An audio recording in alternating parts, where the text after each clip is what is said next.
नमस्कार, स्वागत है आपका पावर ब्रेकफास्ट में। आपके साथ मैं हूं नेहा आनंद। शुरुआत करते हैं विदेशी संकेतों के साथ, जो कि बिल्कुल आप कह सकते हैं कि ढीले ढाले नजर आ रहे हैं। कल अमेरिकी बाजार ध्वस्त हुए थे। एसजीएक्स निफ्टी सपाट शुरुआत यहां पर हमने होते हुए देखी। एक दायरे का ही बिल्कुल फ्लैटिश ट्रेड हो रहा है। 15,732 के पास महज 9 अंक ही ऊपर इस समय एसजीएक्स निफ्टी ट्रेड कर रहा है। बाकी एशियन मार्केट्स की बात करें तो जापान का बाजार निके 150 अंक नीचे है इस समय। बाकी मार्केट्स की भी आप कह सकते हैं थोड़ी ढीली ढाली ही शुरुआत हुई है। ताइवान, स्ट्रेट टाइम सब में हम देखें तो 0.1% की कमजोरी ही फिलहाल नजर आ रही है। डाउ फ्यूचर्स और नैस्डैक फ्यूचर्स की बात करें तो यहां पर सुस्ती डेफिनेटली दिख रही है। 95 अंक नीचे इस समय डाउ फ्यूचर्स है। नैस्डैक फ्यूचर्स की बात करें तो 20-25 अंकों की कमजोरी यहां भी दिख रही है। लेकिन कल बड़ा ड्रामा हमने कमोडिटी बाजार में होते हुए देखा है, जिसमें कच्चा तेल भारी भरकम गिरावट ऊपरी स्तरों से देखने को मिली है। अगस्त कॉन्ट्रैक्ट का तो सेटलमेंट हो जाएगा अंतर्राष्ट्रीय बाजार में। सितंबर फ्यूचर्स है जिस पर हम फोकस कर रहे हैं, और वहां पर भी भारी करेक्शन दिखा। सोने की बात करें तो जो क्वार्टर है वो काफी खराब साबित हुई है, और चांदी भी 2 साल के निचले स्तर के करीब है। तो क्या ऐसा हुआ है इक्विटी कमोडिटी बाजार में, और आज किन ट्रिगर्स पर रखनी है नजर? पूरी डिटेल लेकर मेरे सहयोगी दीपांशु स्टूडियो में जुड़ चुके हैं। Deepanshu, good morning. क्या हो गया कल? हम तो ठीक ठाक थे। कल ही आप कह रहे थे बहुत एक्शन नहीं दिख रहा है हमारे मार्केट में, भी सुस्त सा ही था, एक दायरे का ट्रेड था। ये का क्या हो गया? वॉलेटिलिटी है, और वही है नेम ऑफ द गेम। हम देख रहे हैं कि बाजार थोड़ी सुस्ती दिखाते हैं, फिर एक्शन दिखाते हैं, फिर सुस्ती, फिर एक्शन। तो कल ज्यादा एक्शन वाला दिन था। हालांकि अगर आप पॉइंट वाइज देखेंगे तो डाउ पर आपको 250 अंकों की गिरावट दिखी, 550 अंकों की रेंज में कारोबार हुआ। बट जो उतार चढ़ाव हो रहा है अमेरिकी बाजारों में, वो काफी इंटरेस्टिंग है। काफी कमजोर शुरुआत हुई, जैसा जब हमारे बाजार बंद हुए तब आपको डाउ फ्यूचर्स उस समय ये दिखाई रहे थे। उसके बाद काफी वॉलेटिलिटी होती दिखी। तो हमारे बाजार जब बंद हो रहे थे करीब 350 अंकों की गिरावट आपको डाउ में दिख रही थी। उसके हिसाब से देखेंगे तो 250 अंक ही फिसला है डाउ। निचले स्तरों से करीब 350 अंकों की आपने रिकवरी भी देखी थी एक पॉइंट पर। बट पॉइंट यही है कि काफी वॉलेटाइल आपको एक्शन अमेरिका में बनते हुए दिख रहा है। वही आपने नैस्डैक में देखा, करीब 1.25% नीचे बंद हुआ। हमारे बाजार जब बंद हो रहे थे तब यहाँ पर भी आपने ऐसी ही गिरावट बनती हुई देखी थी। आज हांगकांग के बाजार बंद है, बट बाकी के एशिया के बाजार अगर आप देखें तो सुस्ती का ही माहौल आपको दिखेगा। तो थोड़े मिले जुले, थोड़े सुस्त संकेत आपको आते हुए दिख रहे हैं ग्लोबल मार्केट्स की तरफ से। सभी दिग्गज आईटी शेयर्स फिसले हैं अमेरिका में। इसके साथ ही हमने देखा कि 10 साल की बॉन्ड यील्ड वो 3% के आसपास है, तो वहां से कोई ज्यादा परेशानी वाली बात नहीं आ रही है। बट ये इंडिकेटर है कि रिसेशन का डर बाजार में अभी भी फैला हुआ है, और साथ ही आने वाले समय में एक्सपेक्टेशन है कि फेड जिस तरह से रेट्स बढ़ाएगा उसका इंपैक्ट होगा। कल ही हमने बता दिया था, बट फिर भी एक बार दोबारा बताना जरूरी है। 52 साल में सबसे खराब छिमाही रही है पहली छिमाही S&P 500 के लिए। तिमाही आधार पर कोविड के बाद हमने देखा है इतनी बड़ी तिमाही आधार पर अमेरिकी बाजारों में गिरावट हुई है, और 30% ऑलरेडी इस छिमाही में हमने देखा है नैस्डैक फिसला है। तो सेकेंड हाफ कैसा रहेगा बाजार के लिए, ये काफी इंटरेस्टिंग है। बट काफी ज्यादा गिरावट इस साल हमने ऑलरेडी अमेरिकी बाजारों में बनती हुई देखी है। यूरोप की बात करें तो यहां पर भी करीब 2% की गिरावट के साथ ही आपने ट्रेड होते हुए देखा।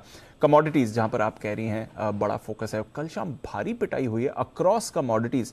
हमने कल भारी गिरावट बनती हुई देखी है। तो सोना 6 हफ्ते के निचले स्तर पर है, चांदी 2 साल के निचले स्तर पर है, और कल शाम को तो हमने भारी गिरावट यहां पर देखी थी। सोना फिर भी 1800 का लेवल होल्ड कर रहा है, बट पिछले 5 तिमाही का अगर आप देखें तो सबसे खराब प्रदर्शन सोने का आपने आते हुए देखा है। करीब 8% हमने पिछली तिमाही में सोने को फिसलते हुए देखा है। तो वहां पर तो आपने दबाव बनते हुए देखा ही है।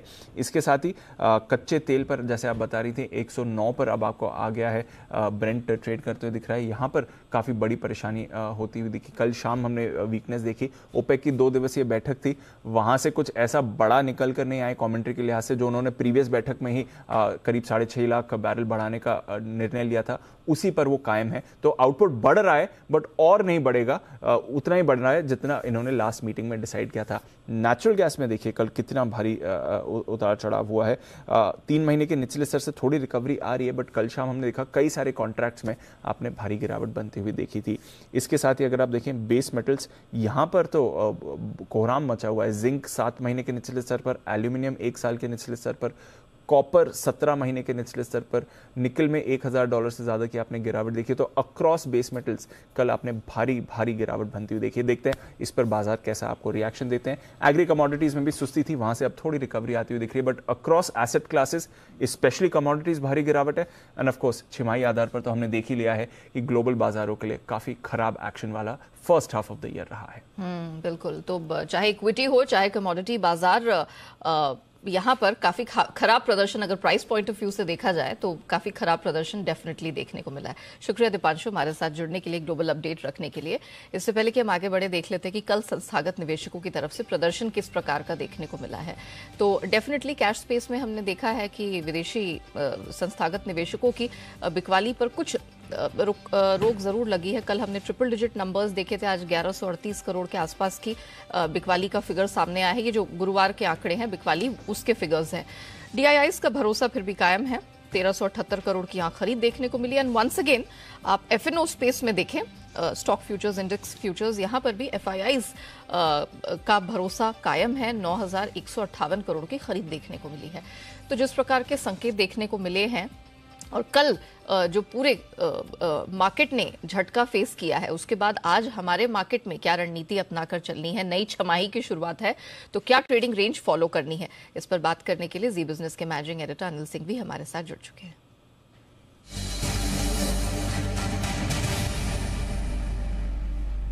Sir good morning. कल तो वॉल्टिलिटी की सर वजह पता थी, आज क्या हम कुछ उम्मीद कर सकते हैं कि मामला ठीक ठाक रहेगा? सर नई छमाही की शुरुआत हो रही है तो क्या रेंज पकड़ के चले सर? Good morning Neha. देखिए दोनों तरह के संकेत थे, कुछ अच्छे और कुछ खराब।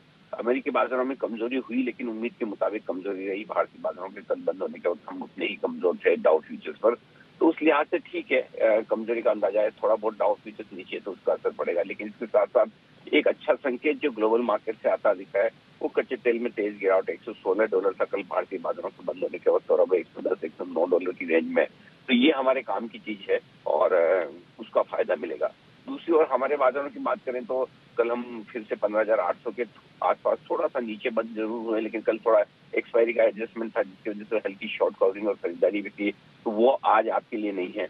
ऐसे में मुझे लगता है रेंज बाउंड मार्केट ही रहेगा। अगर गैप से खुले ऊपर की तरफ और थोड़ा और ऊपर बढ़ गए तो ऊपरी स्तरों पर प्रॉफिट बुकिंग भी आती दिखेगी और निचले स्तरों पर खरीदारी। जो सपोर्ट रेंज है वो है 15,675 से 15,725, ये तुरंत आपके लिए सपोर्ट का काम करेगा। ऊपरी स्तरों पर 15,875 15,925 ये वो रेंज है जहाँ पर आपको प्रॉफिट बुकिंग और बिकवाली आते हुए दिखेगी।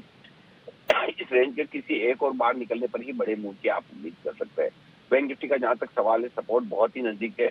33,100 33,200 की रेंज में बैंक निफ्टी सपोर्ट लेने की कोशिश कर रहा है और ऊपरी स्तरों पर 33,650 33,800 की रेंज तक जाने की कोशिश बैंक निफ्टी की भी हो सकती है। तो मेरा ये मानना है पिछले दो ट्रेडिंग सेशन जैसे रहे हैं दोनों तरफ के ट्रेडिंग के, वैसे ही आज भी आपको देखने को मिलेगा। जी point taken sir, thank you so much. तो चलिए, कोई इतने घबराने वाले संकेत नहीं है जैसा कि सर भी बता रहे थे, और अगर कुछ पॉजिटिव ढूंढना है तो वो यही है कि आपको दोनों तरफ कारोबार करने का मौका मिलेगा। लेवल्स बता देती हूँ, निफ्टी में 15,675 725 एक सपोर्ट रेंज का काम करेगा। डिप डाउन कोई भी करेक्शन खरीद का मौका है 15,875 925, ये प्रॉफिट बुकिंग की भी रेंज होगी और आपको नए शॉर्ट्स बनाने के भी यहाँ पर मौके मिलेंगे। ऐसा ही हाल आपको बैंक निफ्टी में भी देखने को मिलेगा, 33,100 से 200 ये सपोर्ट रेंज होगी एंड अपर बैंड 33,650 से 800 का आपको मिल जाएगा और रणनीति वही अप्लाई करके चलना है। चलिए, हमने ये तो जान लिया कि ब्रॉडर मार्केट्स में किस प्रकार के दायरे का ट्रेड रहेगा, लेकिन खबरों के दम पर कहाँ कहाँ एक्शन रहने वाला है, कौन है महत्वपूर्ण, कौन से वो महत्वपूर्ण ट्रिगर्स हैं जिस पर रखनी है आपको नजर, ये बताने के लिए मेरे सहयोगी वरुण इस वक्त मेरे साथ स्टूडियो में जुड़ चुके हैं। Varun good morning, thank God it's Friday. आपकी लिस्ट क्या वैसे ही है? डेफिनेटली। देखिए लिस्ट तो काफी लंबी है लेकिन आज से काफी सारे बदलाव हो रहे हैं। हमने आपको कल लिंक करके बताया भी था, तो वहाँ पे नजर होनी चाहिए, उसमें नई छमाही की शुरुआत हो रही है डेफिनेटली। और इसमें ऑटो कंपनी सबसे आगे, क्योंकि एक तो दाम बढ़ा रहे हैं, ऊपर से आज से ऑटो नंबर्स आने वाले हैं, तो इसके चलते ऑटो कंपनी जो है वहाँ पे आपको नजर रखनी है। से लागू हाँ, दूसरा मेरा ट्रिगर वही था। तो जैसे कि नया ने बता दिया कि सिंगल यूज प्लास्टिक जो है वो बैन आज से लागू हो जाएगा, तो पेपर स्टॉक्स खासकर वहाँ पे आप नजर रखिएगा। इसके अलावा मनोरमा इंडस्ट्रीज एनएससी पे आज से ट्रेडिंग शुरू होगी, अब तक केवल बीएससी पे थी, और एक्स डेट है एक्सप्रो इंडिया, बोनस शेयर 1:2 की आज एक्स डेट है। अब खबरों की बात करते हैं तो पराग मिल्क काफ़ी लंबे समय बाद इन्होंने अपने नतीजे घोषित किए Q4 FY22 के, जहाँ पे ऑडिटेड नंबर्स है, जहाँ पे रेवेन्यूज 29% बढ़े हैं, एबिटा लॉस किया है 585 करोड़ का, बॉटम लाइन पे 592 करोड़ का लॉस है। पूरे साल में अगर आप देखेंगे तो कंपनी ने अपने प्रेस रिलीज में कहा है कि 510 करोड़ के आसपास का इन्वेंट्री लॉस जो है कंपनी को हुआ है। ऑयल मार्केटिंग कंपनीज, रेस्टोरेंट्स, यहाँ पे नजर रखिएगा क्योंकि OMCs ने 19 किलो के जो कमर्शियल LPG सिलेंडर है उसके दाम घटा दिए हैं, लगभग 200 रुपये के आसपास की राहत जो है वो दी गई है और नए कीमत जो है वो आज से लागू होगी। ल्यूपिन एक दवा के लिए इस कंपनी को यूएस एफडीए से मंजूरी मिली है। यूएस में अगर आप देखेंगे तो इस दवा का कुल कारोबार करीब करीब 15 करोड़ डॉलर के आसपास का है सालाना। भारतीय एयरटेल 2018 और 19 के जो एजीआर बकाया है उसके लिए कंपनी ने 4 साल का मॉनिटरियम जो है उसका चयन किया। आपको याद होगा कुछ दिनों पहले वोडाफोन ने भी ये चयन किया था, जब डीओटी ने इसका अप्रूवल दिया था, सरकार ने बेसिकली इसका अप्रूवल दिया था। और इन्होंने ये भी कहा है कि ब्याज को इक्विटी में कन्वर्ट नहीं करेंगे। इसके अलावा खबरें यह भी है कि कंपनी ने इंडस टावर में अतिरिक्त 2.06% के आसपास की हिस्सेदारी खरीदी है। गूगल इंटरनेशनल के 1.28% हिस्सेदारी खरीदने के भारतीय एयरटेल में उसको सीसीआई की मंजूरी भी मिल चुकी है। तो काफ़ी सारी खबरें हैं भारतीय एयरटेल के लिए, यहाँ पे नजर रखेगा। आरईसी कल बोर्ड की बैठक थी, 1:3 बोनस को यहाँ पे अप्रूवल मिल चुका है, यानी कि 3 शेयर पे 1 बोनस शेयर दिया जाएगा। रिकॉर्ड डेट जो है वो 18 अगस्त की है। फेडरल बैंक बोर्ड ने करीब 12,000 करोड़ के आसपास के फंड जुटाने को मंजूरी दे दी है। इक्विटी और डेट के जरिए फंड जुटाया जाएगा। हालांकि 27 जुलाई को एजीएम है जहां पे शेयर होल्डर से अप्रूवल लिया जाएगा। और ऐसे ही हिंदुस्तान कॉपर यहां पे भी फंड जुटाने के लिए मंजूरी मिली है। क्यूआईपी के जरिए 9.7 करोड़ शेयर्स के आसपास जो है वो ये कंपनी अलॉट करेगी और एजीएम में इसका भी फैसला होगा। साथ ही साथ एनसीडी के जरिए 500 करोड़ भी ये कंपनी जुटाने वाली है। फिनिक्स मिल इस कंपनी की जो सब्सिडरीज है उसमें रेकोजीनिया प्राइवेट लिमिटेड ने पहला ट्रांच जो है उसमें 1111 करोड़ के आसपास का निवेश कर दिया है। इन्होंने 2 जून को ही बताया था कि करीब 1511 करोड़ के आसपास का कुल निवेश जो है वो होने वाला है। उसका फर्स्ट ट्रांच जो है वो निवेश हो चुका है इनकी सब्सिडरीज में। और आखिरी में ग्लोबल स्पिरिट और तिलक नगर इंडस्ट्रीज, यहाँ पे नजर रखेगा क्योंकि ग्लोबल स्पिरिट ने तिलक नगर इंडस्ट्रीज के साथ एक करार किया है। तिलक नगर के अहमदाबाद महाराष्ट्र में जो 140 केएलपीडी की प्लांट है उसमें ऑपरेट करने के लिए करार किया गया है। बेसिकली इंजीनियरिंग, मेंटेनेंस और मार्केटिंग का कारोबार जो इस प्लांट के लिए ग्लोबल स्पिरिट करने वाली है। तो इस करार के चलते इस कंपनी को भी अपने रडार पर रखिएगा। तो बहुत सारे ऐसे सेक्टर्स हैं, स्टॉक्स हैं जिनमें खबरों के दम पर रहेगा एक्शन, इनको मिस बिल्कुल मत करिएगा। शुक्रिया वरुण हमारे साथ जुड़ने के लिए, वो डिटेल रखने के लिए। आइए अब जान लेते हैं आज की ट्रेडिंग कॉल्स। चॉइस ब्रोकिंग के साथ शुरुआत करेंगे। इमामी पर फोकस करने की सलाह है, खरीदारी करके चले। 420 रुपए 25 पैसे के आसपास इसकी क्लोजिंग हुई थी। खरीदारी करनी है 439 का आपको टारगेट मिल जाएगा और स्ट्रैटेजी में 410 का स्टॉप लॉस लगाना है। अब बारी आती है अनराठी सिक्योरिटीज की रिकमेंडेशन की। एचएएल डिफेंस स्पेस की इस कंपनी पर आपको खरीदारी की सलाह निकल कर आ रही है। स्टॉप लॉस 1720 का, टारगेट 1850 का मिल जाएगा। और अंत में सेंट्रम ब्रोकिंग, एसबीआई खरीद कर चले। 456 का स्टॉप लॉस, 480 का टारगेट। खरीदारी की सलाह है एसबीआई में, लेकिन यूपीएल यहां पर शॉर्ट की रिकमेंडेशन है। 642 का स्टॉप लॉस लगाना है और आपको 615 का डाउनसाइड टारगेट मिल जाएगा। चलिए अब जान लेते हैं कि आज एक्सपर्ट्स की क्या राय बन रही है, क्या स्ट्रैटेजी आपको अपनाकर चलनी है, किन शेयरों में, स्टॉक्स में, सेक्टर्स में आपको फोकस करके चलना है। इस पर बात करने के लिए हमारे साथ कोटक सिक्योरिटीज के श्रीकांत चौहान जी जुड़ चुके हैं। श्रीकांत जी गुड मॉर्निंग, बहुत स्वागत है। कल तो दायरे का ट्रेड था और वोलेटिलिटी की वजह हम सब जानते हैं, लेकिन आज क्या लगता है? ग्लोबल संकेत सुस्त है, आज शुक्रवार है, क्या किया जाए? कहां पर निफ्टी, बैंक निफ्टी में कैसे कमाई होगी? Neha ji good morning. देखिए, हमें लगता है कि मार्केट कल के दिन में एक्सपायरी के बेसिस पे प्रेशर में था, लेकिन साथ ही साथ अगर वर्ल्ड मार्केट्स में देखें तो वहां पे भी हमने थोड़ी सी एक बिकवाली देखी थी। फ्यूचर्स नीचे थे, तो एक जाहिर सा था कि मार्केट की जो क्लोजिंग थी वो थोड़ी सी स्लगिश आनी थी, वो आ गई। अभी हमें लगता है कि जो मार्केट जिस रेंज के अंदर है वो रेंज काफी इंपॉर्टेंट रेंज है मार्केट के लिए। कई बार मार्च के महीने में 15,750 से लेकर 15,650 के रेंज के अंदर मार्केट ने सपोर्ट्स लिए थे और रिबाउंड भी किए थे। हमें लगता है कि ये इंपॉर्टेंट लेवल है और इसी वजह से मार्केट का जो सेल ऑफ रहेगा वो भी काफी ग्रेजुअल हो सकता है। अगर करंट लेवल से अगर मार्केट गिरता है तो एक बार हम शायद 15,670 के लेवल्स देख सकते हैं, लेकिन 15,670 के नीचे ट्रेड करना मार्केट के लिए हमें लगता है कि फिर और वो नुकसान वाला हो सकता है, उसके बाद और लॉसेस बढ़ेंगे। अगर मार्केट बहुत ही नीचे खुलता है, पकड़ लीजिए कि 15,700 के करीब, तो हमें लगता है कि उस लेवल के आसपास है तो 15,670 के करीब शॉर्ट करने से बचिए। मार्केट 670 के नीचे ट्रेड होने के बाद ही वापस शॉर्ट के मौके ढूंढिए, या तो मार्केट अगर रिबाउंड अगर करता है तो फिर हमें लगता है कि 15,800 के करीब शॉर्ट कर सकते हैं। यहाँ पे हमें स्टॉप लॉस रखना पड़ेगा 15,930 का। 15,930 एक इंपॉर्टेंट रेजिस्टेंस मार्केट के लिए बना है। बैंक निफ्टी के लिए 33,800 के दायरे हैं। यहाँ पे भी हमें लगता है कि अगर रिबाउंड अगर मिलता है 33,600 के करीब का, तो वहां पे शॉर्ट पोजीशंस बनाए 33,800 के स्टॉप लॉस के साथ। Point taken. मतलब बेसिकली सेल ऑन राइज की रणनीति और सेल के मौके ही आज अपनाकर चलना है बैंक निफ्टी। कल हमने पॉजिटिव क्लोजिंग जरूर देखी थी, हरे निशान में बंद होते हुए देखा था, लेकिन श्रीकांत जी को लगता है कि 33,600 यानी कि करंट क्लोजिंग जो लास्ट क्लोजिंग है उससे तकरीबन 150 अंकों की अगर बाउंस यहां पर दिखती है, खुलता है, तब आपको शॉर्ट के मौके देखने चाहिए। एंड सिमिलरली वो लेवल्स उन्होंने निफ्टी के लिए भी शेयर किए। अच्छा, अब स्टॉक स्पेसिफिक एक्शन कहाँ रहेगा, क्योंकि कुछ समय पहले आपने मेरे सहयोगी वरुण को भी सुना होगा, लंबी चौड़ी लिस्ट है आज सॉक्सन न्यूज की, तो बताइए आपकी नजर कहाँ पर है? बिल्कुल, देखिए मार्केट रेंज बाउंड है और लेवल्स के ऊपर फोकस करना काफी जरूरी है।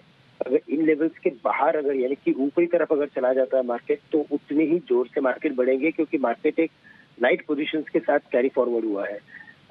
स्टॉक्स की अगर बात करें, हमें लगता है ऑटो स्टॉक्स में और भी तेजी रहेगी, और यहाँ पे अशोक लीलैंड पे हम एक लॉन्ग की राय दे रहे हैं, जो 147 के करीब बंद हुआ है। यहाँ पे ये एक इम्पोर्टेंट स्विंग के करीब जा रहा है, तो 154 के टारगेट रखे, स्टॉप लॉस रखे 145 का, 145 का, और 154 के लेवल्स को अगर ये क्रॉस करता है तो एक अच्छी तेजी हमें देखने मिलेगी। और साथ ही साथ अगर कुछ शॉर्ट की पोजीशन बनानी है, क्योंकि मार्केट अगर मिक्स्ड है, तो हमें लगता है कि वीक स्टॉक्स को बेच के चले, जैसे कि पीएनबी, पंजाब नेशनल बैंक, 29 के करीब इसे शॉर्ट कीजिए। हमें लगता है कि वापस ये स्टॉक 25-26 के लेवल्स दिखा सकता है, और हमें स्टॉप लॉस रखना है, वो काफी नजदीक है, 30 रुपए का स्टॉप लॉस रखें। ओके, चलिए स्टॉक स्पेसिफिक एक्शन आपने बता दिया, अब थोड़ा सा इंडाइसेस पे फोकस कर लेते हैं और उससे जुड़ी कुछ कंपनीज पे। मेटल से शुरुआत करते हैं। कल बाजार को नीचे खींचने का काम, या कह सकते हैं कि सबसे ज्यादा प्रेशर बनाने का काम मेटल और ऑटो ने किया। निफ्टी मेटल और निफ्टी ऑटो की मैं बात कर रही हूँ। निफ्टी मेटल कल 2% नीचे 4,661 के नीचे बंद हुआ है। मुझे बताइए कि क्या आज ये कंप्लीटली अवॉइड है, या फिर इस सेक्टर से जुड़ी कुछ कंपनियां हैं जहां पर आप शॉर्ट के मौके देख रहे हैं? देखिए मेटल स्टॉक्स हमें लगता है कि और भी प्रेशर में रहेगी, क्योंकि जितनी भी ये जो अभी बैंकर्स जो स्टेप्स ले रहे हैं, वो उनका लॉजिक यही है कि वो इन्फ्लेशन से कैसे राहत मिले, और इसी वजह से हमें लगता है कि जितने रेट्स बढ़ेंगे और जितनी आशंकाएं बढ़ेगी, उतना मेटल सेक्टर और क्रूड दोनों में प्रेशर रहेगा। कल के दिन में भी हमने देखा कि क्रूड में थोड़ी सी कुछ बिकवाली भी थी, क्रूड नीचे भी था। हमें लगता है कि मेटल स्टॉक्स में अगर बिकवाली के अगर मौके अगर ढूंढने हैं, तो हमें लगता है कि JSW स्टील ये एक स्टॉक है जिसे हम शॉर्ट करके चल सकते हैं, और इसके जो करंट दाम है वो 565 के करीब के हैं। ये स्टॉक हमें लगता है कि वापस एक बार 550-540 के लेवल दिखा सकता है।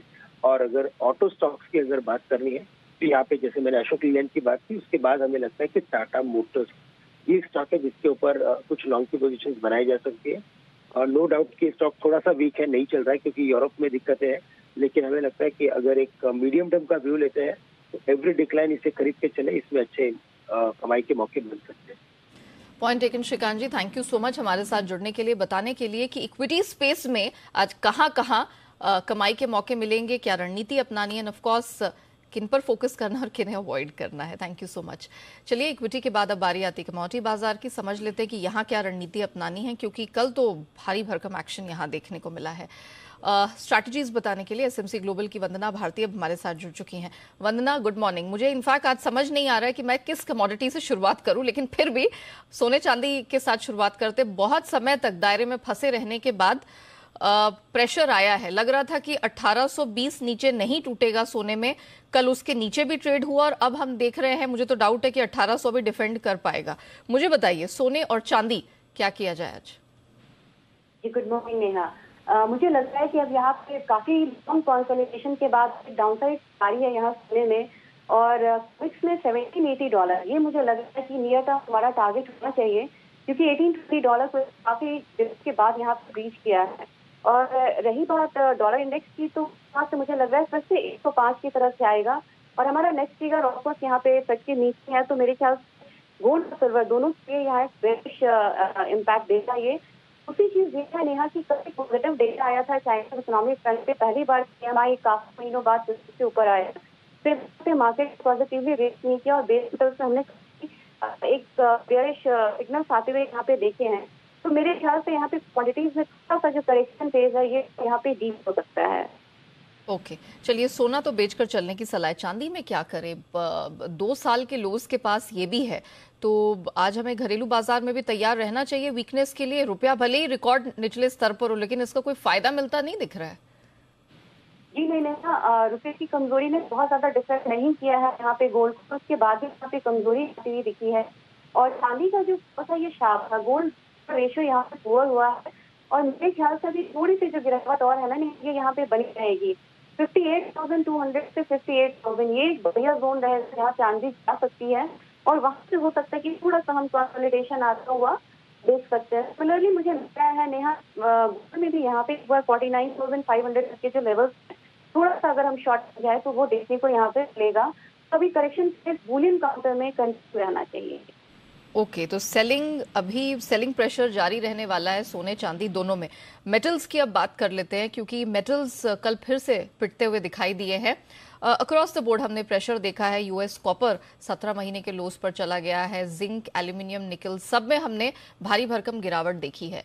क्या वो हमारे मार्केट में भी आज रिफ्लेक्ट करेगी? इफ यस, कहाँ रखे नजर? और बिल्कुल नहीं, हाँ देखा जाए तो जितनी न्यूज आ रही है, रिपोर्ट्स आ रही हैं, उसमें जो डिफेक्ट है बेस मेटल के वो यहाँ पे कम होते हुए नजर रहे हैं एज कम्पेयर टू 2020 का भी एक थोड़ा इम्पैक्ट लग रहा है कि चाइना इकोनॉमी में रिबाउंड आ रहा है। इसका एक जो कहते हैं कि सहारा नहीं मिल रहा है इस काउंटर को। यहाँ पे जो इम्पैक्ट है ये यहाँ पे आ रहा है डॉलर इंडेक्स पर। मेरे यहाँ पे कॉपर में जो सेलिंग है यहाँ पे बनेगी 625 लेवल रहेगा। इसकी भी यहाँ पे सेलिंग हुई है, फिर से सेल इनिशिएट करना चाहिए। 385 का टारगेट होगा, स्टॉप लॉस 700 का लगा के चल सकते हैं। नेहा जो रहेगा सेलिंग जोन कॉपर के लिए न्यू बेयर साइड का वो रहेगा 665 से 705 तक का। तो ये दस में कमोडिटी ट्रेड कर सकते हैं, बायस का वो बेयर साइड का ही होना चाहिए। Okay, point taken Vandana, thank you so much हमारे साथ जुड़ने के लिए, बताने के लिए कि प्रेशियस मेटल्स और बेस मेटल्स में किस प्रकार के मौके हैं। तो अक्रॉस द बोर्ड बिकवाली की रिकमेंडेशन है। एक बार कच्चे तेल का व्यू दे देती हूँ। वैसे तो दीप ने शो के शुरुआत में ही आपको उस पर कमेंट्री दे दी थी, लेकिन कच्चा तेल और नेचुरल गैस यहां पर भारी भरकम करेक्शन हमारे मार्केट्स में देखने को मिला है। अभी भले ही इंटरनेशनल मार्केट में कुछ निचले स्तरों से रिकवरी आई हो, लेकिन एमसीएक्स पर नेचुरल गैस कल 13.5% गिर के बंद हुआ है। भारी भरकम गिरावट दिखी है। और कच्चे तेल की अगर बात करें तो 7 महीने में पहली बार हमने इतना बड़ा एक दिन का करेक्शन आता हुआ देखा है। चलिए, तो ये तो रहा कमोडिटी बाजार का हाल। अब आगे बढ़ते हैं और बात करते हैं एफआईआर यानी एफआईआई इन्वेस्टमेंट रिपोर्ट की। देख लेते हैं किन शेयरों पर एफआईआई ब्रोकरेज ने दर्ज की है एफआईआर। शुरुआत एल&टी टेक से करेंगे। ब्रोकरेजेस की रिकमेंडेशन रखते हैं आपके सामने। सिटी बिकवाली की सलाह मेंटेन की है, टारगेट काटा है, 2815 किया है। एचएसबीसी ने होल्ड करने की सलाह दी है, टारगेट इन्होंने भी रिड्यूस करके 3445 कर दिया है।